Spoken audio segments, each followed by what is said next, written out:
Hey y'all, West Texas Gun Guy here.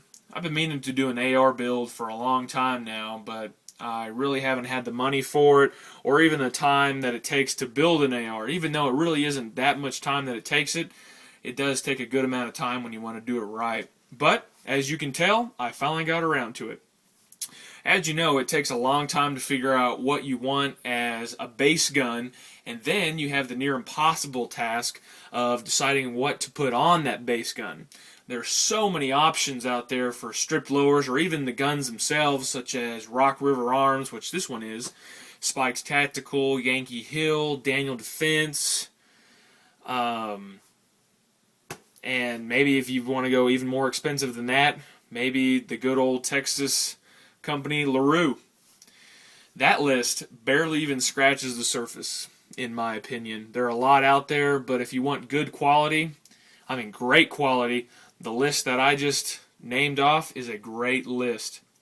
Now, after you figured out what you want your lower to be, then you've got to pick out which parts kit to throw in the inside of the stripped lower, whether it's going to be a single stage trigger, a single battle trigger that Spikes Tactical sells, or maybe even a two-stage trigger national match. You know, it's a big decision, but once you've finally gotten down to it and picked out the right trigger, you really want to make sure you're happy with it. There are a lot of options out there as far as your handle is going to be, but in my personal opinion, I really like the Magpul grips. I went with these instead because they just threw it in for free and I end up really liking them. So that's why I stuck with these.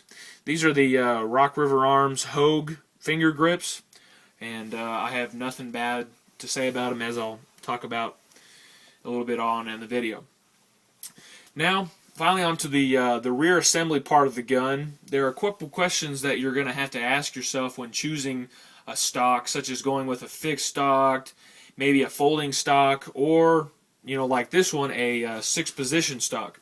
As far as mil-spec and commercial buffer tubes go, they are actually pretty much the same. I believe the mil-spec have the little angle on the end of the buffer tube. Correct me if I'm wrong, but that's what I'm pretty sure it is. Now, after you pick out your buffer tube, you're going to need to go with a buffer spring, whether it be a carbine length or a rifle length spring, and the buffer itself. You can go with the regular buffer, or I've seen them have heavy buffers as well from Spikes Tactical.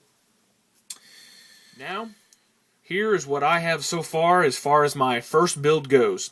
I chose to go with a Rock River stripped lower with a national match 2-stage trigger. I decided to go with the 2-stage trigger because I've shot many ARs in the last couple years and prefer that beautiful, crisp, and clean second stage break. As I said earlier, I chose the Rock River Arms Hogue grip because I really like the way and look, and I thought it would be a perfect feel in my hands. Glad that I got it for free because I was right. Now, onto the rear end of this lower receiver. I decided to go with a Spikes Tactical buffer tube. They didn't put the markings on it, the spider markings, as you usually see on the regular buffer tubes. I don't know why, but in my personal opinion, it's really not that big of a deal. Let me bring this around. Here is the Spikes Tactical STT2 buffer, and I got their buffer spring as well. Now, as you can probably tell, this is the Magpul CTR stock, which stands for Compact Type Restricted. As compared to the MOE version, this one has this little locking tab right here, which eliminates any kind of movement in the stock. You can kind of see it. There's a little bit of wiggle, and then when you put it on, none at all. As far as a couple upgrades to the lower receiver that I did, I put a Magpul ASAP plate on, and I don't know what it stands for, but I know it has ambidextrous in it. I can shoot both both sides. So I like this when I put my Magpul MS2 sling on it. It's easy to transition from left to right. As far as my safety selector goes, I'm not a big fan of this Star safety selector, but after getting used to it, it's actually not too bad. Now, right here, this was an extra add-on lever. This is the BAD lever, which stands for Battery Assist Device. I really like it. I didn't at first. I didn't like the way it looked on my weapon, but in the end, I really decided that it was a great extra add-on that you could have on your gun, and I couldn't be happier with it. Now, as you see right here, and right here, I have done a little painting with some enamel paint.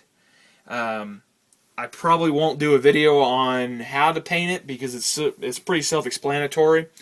All you got to do is grab some red or white or whatever color you like, Testors enamel paint, and then you also are going to need some enamel thinner. I really like enamel better than any of the other products. Some people use like Sharpies and whiteout, but I've cleaned this gun probably 4 or 5 times now, and I still haven't needed to repaint anything.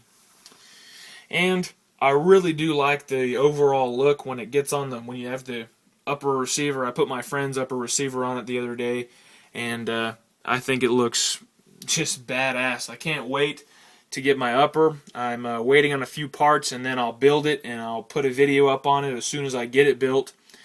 And hey, if you can, help me out. Comment on it, message me, however you need. I need some ideas on optics. Money is no issue as far as optics go. I've heard that EOTechs are amazing. I've heard that I need to get the EXPSs because they're newer and smaller and take the 1, 2, 3 batteries instead. And I've also heard don't get batteries, get a Trijicon ACOG. So I really haven't decided which way to go.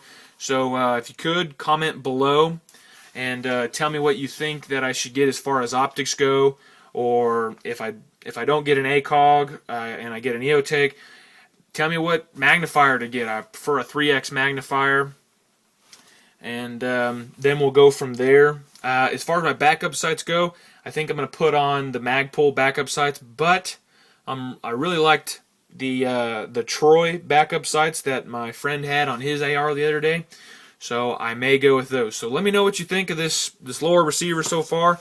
You know, everyone has one, or everyone who has an AR has one, but I think I added my unique little twist to it. So thanks for stopping by and watching this video. I will have that upper receiver done shortly. I'm hoping in the next 2 days that I'll have that upper receiver. So I have everything ready to go. So I'm just waiting on a couple parts to come in. Thanks again for watching, and safe shooting.